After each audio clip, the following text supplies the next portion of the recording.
Բարի երեկո։ Դուք դիտում եք Ամեքնոսի IPF+ հաղորդումը։ Սկզբից օրվա ամփոփումը 120 վայրկյանում։ Էրգենեկոնի գործով ցմահ ազատազրկման դատապարտված աշխատավորական կուսակցության նախագահ Դողու Փերինչեկը թուրքական դատարանի որոշմամբ հատուկ նպատակներով է ազատ արձակվել։ Դա անմիջականորեն կապված էր Եվրոդատարանում ընթացող Փերինչեկի դատավարության հետ։ Թուրքագետ Ռուբեն Մելքոնյանը նշել է. Նրա վրայից հանվում է ուրեմն երկրից դուրս գալու արգելքը եւ Փերինչեկը հայտնվում է Ստրասբուրգում անելու այն, ինչ որ նրան հանձնարարել են։ Տնտեսվարողները կառավարությանն առաջարկում են շրջանառության հարկի մասին օրենքում 4 փոփոխություն կատարել։ Փոքր ձեռներեցների միության նախագահ Ստեփան Ասլանյանը դրանցից առանձնացնում է մեկը։ Շրջանառության հարկի մեջ թույլատրվի, որ մարդիկ, ովքեր ունեն փաստաթուղթ, աշխատեն 1%-ով, իսկ ովքեր չունեն, աշխատեն 3.5%։ Անհատ տաքսիների վարորդները 5 շաբթի կառավարության շենքի դիմաց բողոքի ակցիա կանցկացնեն։ Նրանք բողոքում են լիցենզավորման կարգում կառավարության կատարած փոփոխությունների դեմ, ըստ որի ամսական վարորդները պետք է 12,000 դրամ հարկ վճարեն։ Մեկ տարվա ընթացքում մեր երկրում պաշտոնապես գործազուրկների թիվն ավելացել է 12.2%-ով։ Հունվարի 1-ի դրությամբ աշխատանք փնտրողների թիվը կազմում է 72,600 մարդ։ Չնայած սրան, հաճախ թեկնածու չի գտնվում կոնկրետ պաշտոնի համար։ Զբաղվածության պետական ծառայության պետ Արտակ Մանգասարյանը նշել է. Ամեն ամիս ունենում ենք մոտ 1000-ից ավելի չլրացվող աշխատատեղեր, վաճառներից մեկը դա ցածր աշխատավարձերն են, համապատասխան որակավորում ունեցող մասնագետների պակասն է։ Արուշանյան ընտանիքի անդամներն այսօր դադարեցրել են 14-օրյա հացադուլը նախագահի նստավայրի դիմաց։ Իրենց որդու Աշոտ Արուշանյանին արդարացնելու համար ընտանիքը այսուհետ միայն նստացույց կանի։ Հունվարի 31-ին նրանց հաջողվել է իրենց խնդրի մասին տեղեկացնել Սերժ Սարգսյանին, որը Սիրահարների այգում մասնակցել է Սուրբ Սարգսի օրվան նվիրված միջոցառմանը։ Լավրենտի Արուշանյանն ասում է, որ Սերժ Սարգսյանը խոստացել է ընդունել իրենց։ Ասաց, որ վճռաբեկ դատարանի որոշումից հետո մեզ կընդունի։ Հայաստանը մանևրելու շատ քիչ հնարավորություն ունի, քանի կան աշխարհաքաղաքական այս պայմանները եւ թուրքական գործոնը, եւ դա Ստրատֆորդ վերլուծական կենտրոնը շատ լավ գիտի։ Քաղաքագետ Լևոն Շիրինյանը այդպես է մեկնաբանել Ստրատֆորդ կենտրոնի վերջին զեկույցում ամփոփված գնահատականները, ըստ որի Մոսկվայի ամենամտերիմ դաշնակիցներ Հայաստանը եւ Բելարուսը վերանայելու են Մոսկվայի հետ իրենց հարաբերությունները։ Քաղաքագետը շատ չի հավատում նաեւ Բելարուսի ղեկավարի հայտարարություններին։ Դերասան է, շանտաժ է անում Ռուսաստանին եւ ամեն անգամ պոկում է իր հասանելիքը, հետո նորից շարունակում, ասում է Լևոն Շիրինյանը։ Գյումրիում 7 մարդու սպանության մեջ մեղադրվող ռուսաստանցի զինծառայող Վալերի Պերմյակովի դատավարությունը տեղի է ունենալու քաղաքի ռազմական կայազորում, ռուսաստանյան ռազմաբազայի տարածքում, հաղորդում են ռուսաստանյան աղբյուրները։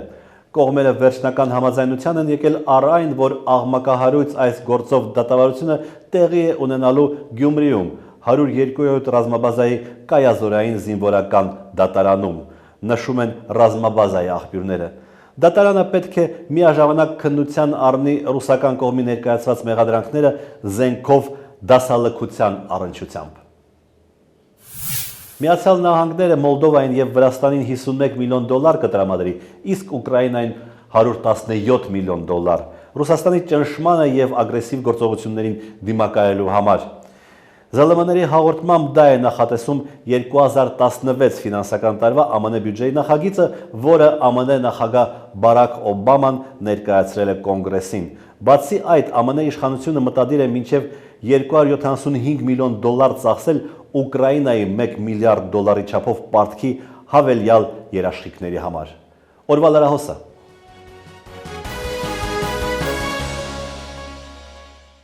Կառավարության առաջարկով շրջանառության հարկի մասին օրենքի փոփոխությունների հետաձգումը ուղղակի թատրոն է, որը զավեշտի է վերածվում եւ ազդում ազգային ժողովի հեղինակության վրա։ Նման խիստ գնահատականով հանդես եկավ Օրինակ երկիր խմբակցության ղեկավարը։ Ասում են ձուկը գլխից է հոտում։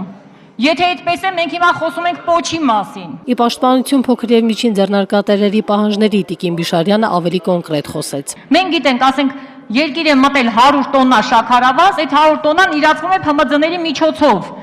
Հիմա խոշորի տեղը գիտենք, քանակը գիտենք, բերողին գիտենք։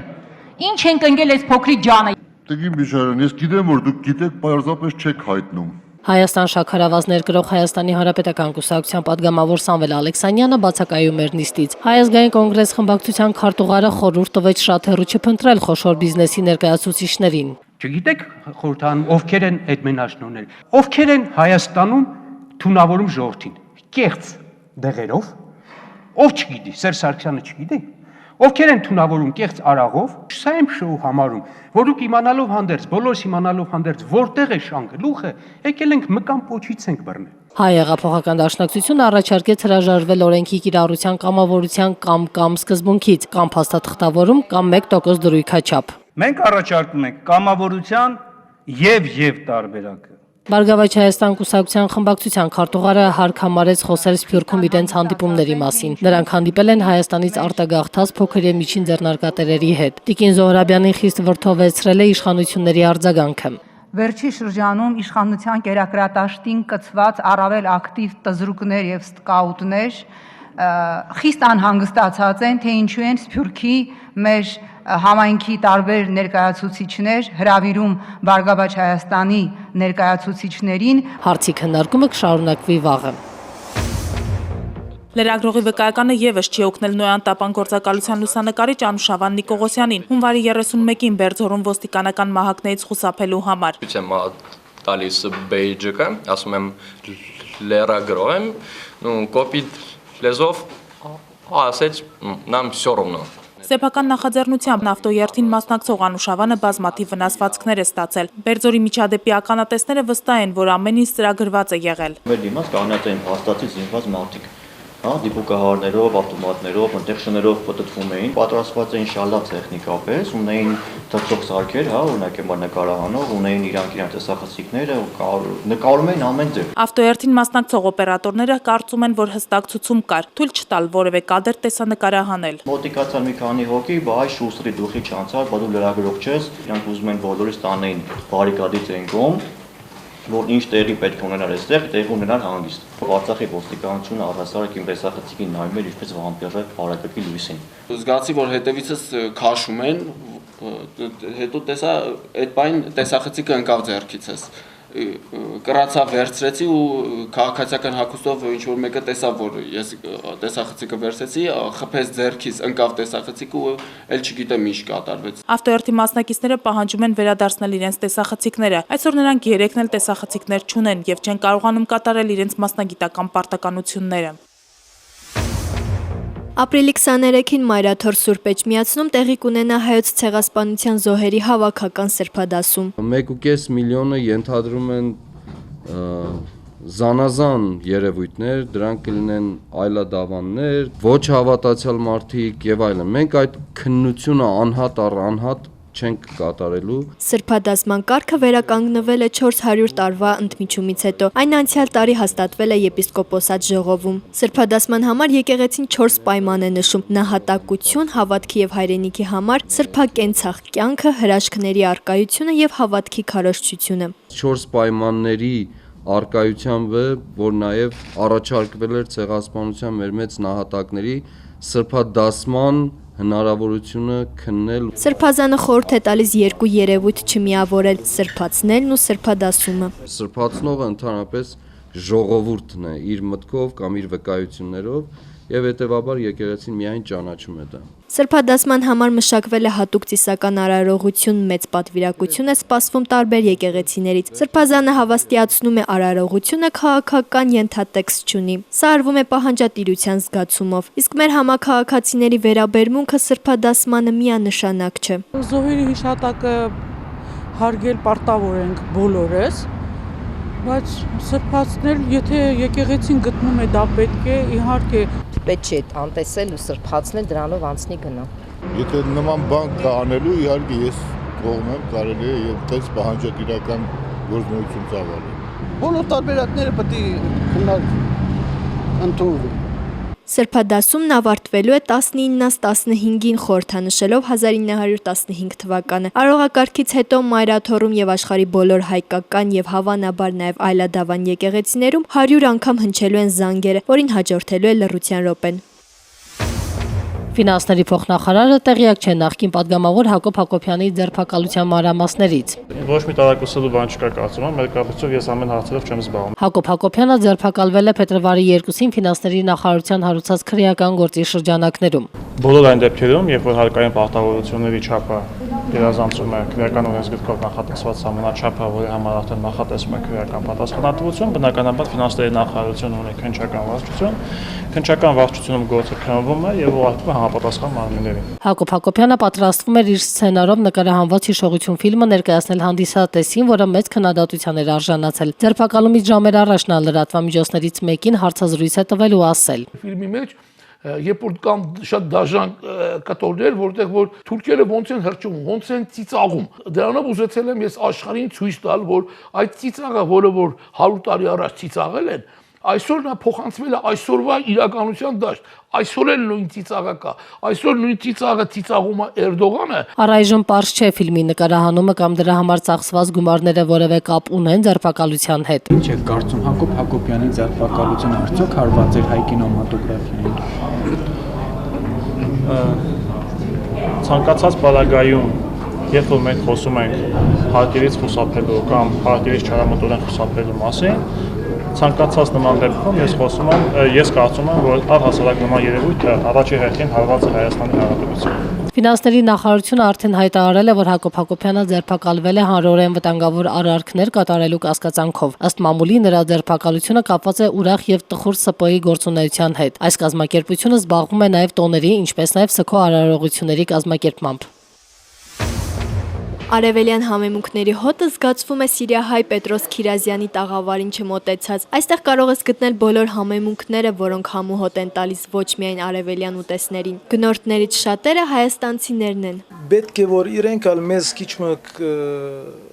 օգնեն, որ փորձեն, դեսնան համը, հոդը, ամեն տեսակի, արդեն որ փորձեն իրենք ալ իրենց ջաշերն ալ համեղ գլա։ Անոր գարնե գահավանի գոր։ Զահտարը Սիրիահայի խանութում ամենապահանջարկված համեմունքն է։ Արավոտ նախաճաշի, ընտրիկի, երեխաների, բրտուշի համար։ Մինակ մեջ կպացես ու վերջ, հեչ մի բան։ Պետրոս Քիրազյանը ոչ միայն վաճառում է, այլև առևտրի այլ կետեր է մատակարարում Զահտար։ Որտեղից եք բերում։ Սիրիա, Դուբեյ, Լիբանան։ Սիրիահայերի համար հարկային դաշտում արտոնություններ չկան, բայց Պետրոս Քիրազյանը չի դժգոհում, խնդիրներ չեն եղել։ Հեչ մի ադեն մեզ չնեղացուցին։ Ամեն ամիս մեր հարգերը գմուծենք, որ պրոբլեմ չունեմ ես։ Համեմունքներից ստացած եկամուտը դեռ մեծ չէ, բայց Պետրոս Քիրազյանը հավատացած է, որ երբ Սիրիայում լարվածությունը թուլանա, այստեղ իր բիզնեսը կբարգավաճի։ Որ Սիրիայի ճանապարհը բացվի, ավելացնելու 1000 տեսակ բաներ ունենք։ Լավ Տեերի տեսակ ունենք մենք այդտեղ, բայց ճանապարհներում փակելալը շատ պրոբլեմ է։ Քանի որ առևտրի ծավալներն այնքան էլ մեծ չեն, Պետրոս Քիրազյանը աշխատողների կարիք չունի, կարողանում են ամեն ինչ հասցնել ընտանիքով։ Հայաստան-Արցախ սահմանին շաբաթ օրը տեղի ունեցած միջադեպը եւ ոստիկանական համազգեստով մարդիկ դաժան ծեծի են ենթարկել հիմնադիր խորհրդանի անդամներին եւ համակիրներին, ներառյալ երեխաներին եւ կանանց, շարունակում է քննարկվել մեր հասարակական տարբեր շրջանակներում։ Բերվում են էմոցիոնալ, բանական, քաղաքական եւ հայրենասիրական փաստարկներ։ Օրվա գլխավոր թեման։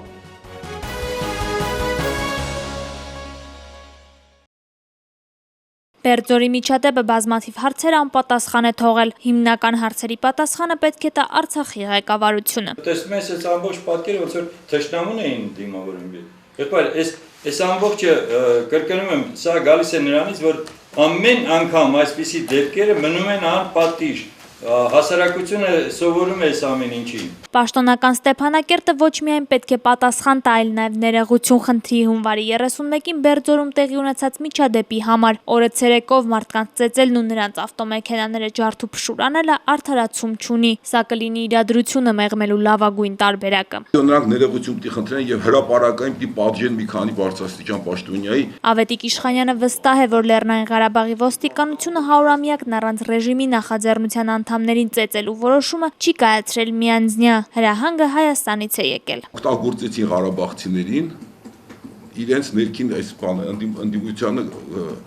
ըմբոստների ջարդելու համար։ Իսկ ինչու հիմնադիր խորհրդարանի անդամները որոշեցին ակցիա անցկացնել Արցախում, դատապարտելով բռնությունը, ազատամարտիկ Վարդան Դևրիկյանը նրանց այդ քայլը չի ողջունում։ Հայաստանի ներքին խնդիրները պետք է լուծել այստեղ։ Լեռնային Արցախի Հանրապետությունը Հայաստանի Հանրապետության քաղաքական իշխանության ձևավորմանը չի մասնակցում։ Ինչ իմաստ ուներ այդ կարգախոսով գնալ Արցախ։ Նույնիսկ ես ավելին ասեմ, եթե Վանաձորում, ասենք, քաղաքային մասշտաբի ցույց լինի, ես անհայտեցություն եմ համարում, որ Երևանից մարդիկ գնան մասնակցեն, որտեղ մենք Վանաձորի իշխանության չենք մասնակցել։ Ազատ դեմոկրատներ կուսակցության փոխնախագահը զարմանում է, ինչու ենք տարանջատում Արցախը Հայաստանից։ Անուշ Սեդրակյանը հիշեցնում է, մենք միասին ենք պաշտպանում սահմանը, մենք միասին ենք լուծում բազմաթիվ խնդիրներ, ուրեմն մեր ներքաղաքական խնդիրը նաև Արցախինն է։ Ինչ գործ ունեն Արցախում։ Բա կռվելուց գործ ունեն Արցախում։ Ժիրայր Սեֆիլյանը կռվելուց գործ ուներ Արցախում։ Ինչ գործ ուներ։ Հանրապետական պատգամավորը դատապարտում է բռնությունը, բայց համոզված է Բերձորում սա դրանք է եղել։ Հարցում ենք բոլոր արցախյան պատերազմով անցածներին, բայց էլ եմ ասում, չի նշանակում, որ արցախյան պատերազմով անցնելուց հետո ամեն ինչ թույլատրել։ Դեպքին այսօր անդրադարձել է նաև Լեռնային Ղարաբաղի Հանրապետության նախագահը, ըստ նրա հասարակական կարգը պահպանելու եւ հնարավոր բացասական զարգացումները կանխելու նպատակով ոստիկանությունը ստիպված է եղել իրականացնել համապատասխան միջոցառումներ։ Բակո Սահակյանը հանձնարարել է ոստիկանապետին անցկացնել մանրակրկիտ ծառայողական քննություն։ Լեռնային Ղարաբաղի Հանրապետությունն ունի իր սահմանադրությունն ու օրենքները, որտեղ հաստատ սահմանազատված են ոստիկանների իրավաչափ եւ ոչ իրավաչափ գործողությունները եւ հստակ պատասխանատվություն է նախատեսված այն դեպքերի համար, երբ իշխանությունը վերազանցվում է։ Սակայն դատելով Ստեփանակերտից եկող հայտարարություններից այդ հանրապետության ղեկավարությունը չի պատրաստվում այդ ուղղությամբ որևէ քայլ անել։ Մինչդեռ դա մեծապես կթուլացներ լարվածությունը, ինչով է այն վտանգավոր։ Էմոցիոնալ ալիքի վրա մարդիկ միտումնավոր թե ակամա հակադրում են մեր ժողովրդի երկու հատվածները, երկու հայկական պետությունները։ Էլ չասած թե որքանով է կարևոր փաստել,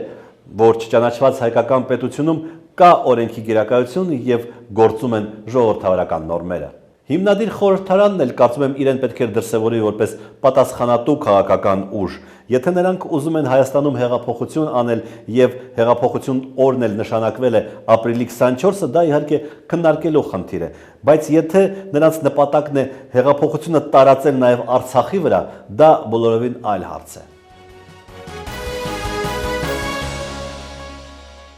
Ամեքլուսի զրուցակիցն է Ստեփանակերտի մամուլի ակումբի նախագահ Գեգամ Բաղդասարյանը։ Գեգամ, դուք հույս ունեք, որ Արցախի իշխանությունները adekvat արձագանք կտան իրենց ոստիկանության վայրագություններին։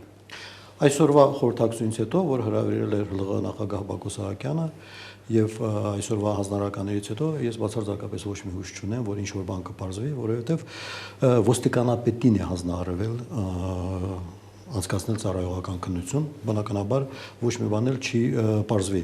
Առնվազն ըստ իս պիտի խորհրդարանական հանձնաժողով կազմվեր եւ այդ հանձնաժողովը զբաղվեր այդ միջադեպի հետաքննությամբ։ Նրանք, ովքեր իշխանապողություն են ուզում կամ հեղափոխություն են ուզում Հայաստանում, պարտադիր դա պետք է անեն նաեւ Արցախում։ Ես հարցը այլ դրվածքում կդիտարկեի։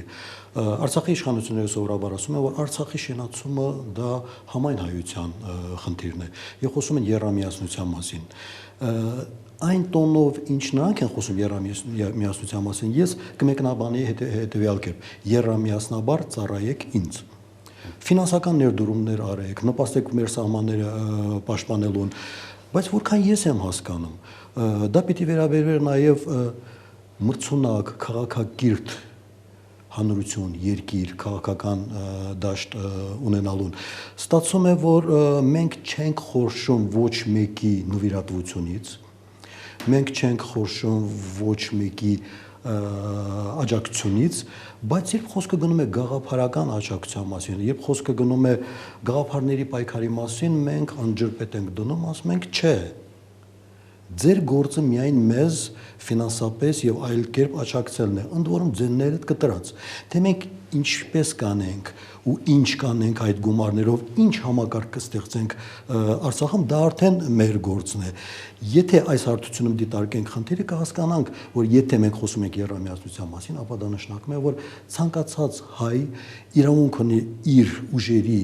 այդ ու մտավոր ներուժի ներածին չափ նպաստել Արցախի հանրապետության զարգացմանը։ Ինչ է կարծում այդ միջադեպը ազդելու է հայաստանցիների եւ արցախցիների հարաբերությունների վրա։ Փոքր-ինչ կատակով ասեմ, կա մի լավ լուր եւ կա մի վատ լուր։ Սկսեմ լավից։ Այս միջադեպը կնպաստի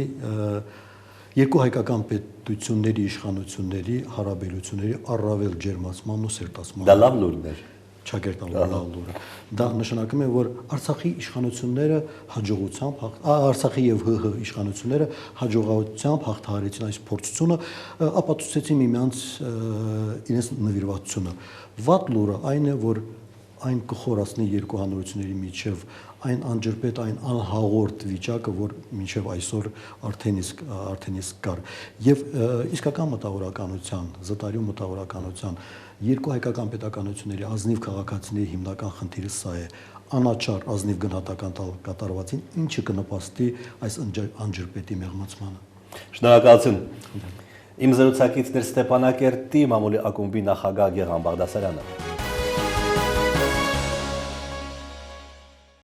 Այրումի գյուղապետարանում տեղի ունեցել քննարկում Այրում եւ Ճոճկան համայնքների շուրջ 40 հեկտար գյուղատնտեսական նշանակության հողերը արդյունաբերականի փոխելու եւ Աղթալայի լեռնահարստացման կոմբինատի նոր պոչամբարի համար տարածք հատկացնելու վերաբերյալ։ Կոմբինատի ներկայիս պոչամբարն արդեն լցվել է։ Քննարկմանը չեն մասնակցել համայնքի բնակչության այն ակտիվ մասը, որոնք դեմ են արտահայտվել այդ որոշմանը։ Ավականու անդամ Օլեգ Դուրգարյանը քննարկմանը հանդես է եկել նաեւ նրանց անունից։ Մեզ համար, այրումեցիներից համար, ինձ համար որպես համայնքի բնակիչ, այնքան հստակ չէ, պարզ չէ։ Եթե ես հանդուրժելու եմ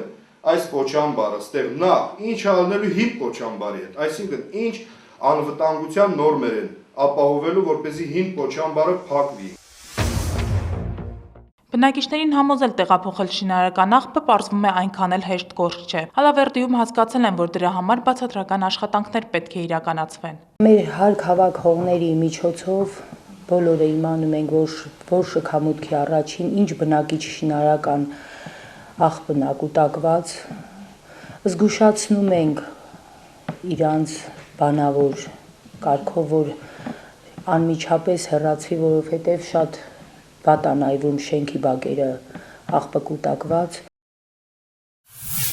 Ազգային ժողովի պատգամավոր Հրանտ Բագրատյանը համեմատում է շրջանառության հարկը 11 մետրանոց հարվածի հետ։ Համեմատությունը ճիշտ է, միայն թե պետք է սեփական դարպասը գոլ չխփել։ Դիտեք մեր վերջին խոսքը, իսկ ես ձեզ հրաժեշտ եմ տալիս, մենք կհանդիպենք վաղը։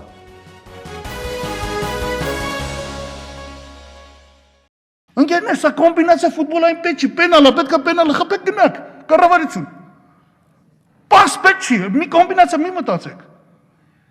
Միդլֆիլդեր պետք չեն կիսապաշտպան հենակետային։